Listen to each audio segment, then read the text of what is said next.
সবার কাছেই যেন অফুরন্ত ভালোবাসার অপর নাম হয়ে উঠছেন হামজা চৌধুরী। নিজ সতীর্থ থেকে প্রতিপক্ষের কোচ, সবাই যেন ভালোবাসতে বাধ্য হচ্ছেন বাংলার এই সুপারস্টারকে।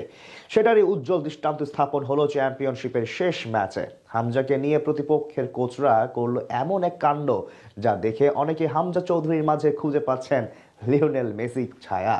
বাংলার পোস্টার বয়কে ঘিরে প্রতিপক্ষের কোচরা এমন কি করলো যা দেখে হামজা হয়ে উঠেছেন বাংলার মেসি? তা নিয়ে বাকিটা জানাচ্ছেন শ্রাবণ অনিক। ছবিটি দেখুন। ছবিতে একজন ফুটবলারকে ভালোবাসার বাঁধনে আটকিয়ে রেখেছেন এক কোচ। ফুটবলারটার মুখ দেখা না গেলেও পিছন থেকে জার্সি নাম্বার দেখে নিশ্চয়ই চিনতে ভুল হচ্ছে না, তিনি লেস্টার ক্যাপ্টেন বাংলার রাজপুত্র হামজা চৌধুরী।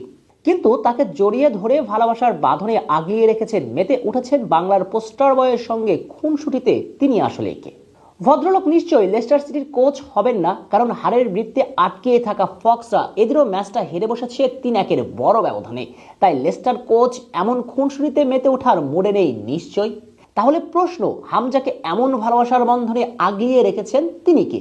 এই প্রশ্নের উত্তর জানলে আপনার মনের কোণে ভেসে উঠবে ফুটবল রাজপুত্র লিওনেল মেসির ছায়া। কারণ আমরা মেসি সম্পর্কে কি জানি? চিরকাল লিওনেল মেসি নিজ সতীর্থ কোচ থেকে শুরু করে প্রতিপক্ষের কোচদের কাছেও বেহিসেবি এক ভালোবাসার নাম। মাঠে প্রতিপক্ষ হলেও খেলার বাইরে প্রতিপক্ষের কোচরা মেসিকে সম্মান করে, ভালোবাসে। আর হামজা চৌধুরীও যেন বাংলার মেসি, কেননা হামজাকে জড়িয়ে রেখে যে ভালোবাসার বন্ধনে বাঁধিয়ে রেখেছেন তিনি প্রতিপক্ষের কোচ।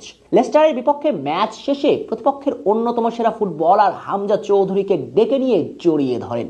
হ্যাঁ, বাংলার হামজা এমনই। নিজ ক্লাব সমর্থক থেকে প্রতিপক্ষ সবাই ভালোবাসতে বাধ্য হন বাংলার সুপারস্টারকে। হামজা এক অফুরন্ত ভালোবাসার নাম। শুরুর কথাটা আবারও বলা, বাংলার মেসি।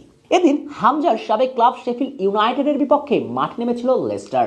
লেস্টার কোচের শুরুর একাদশে এদিনও ছিলেন না চৌধুরী সাহেব, তাতে ফলাফলটাও হয়েছে তিতা।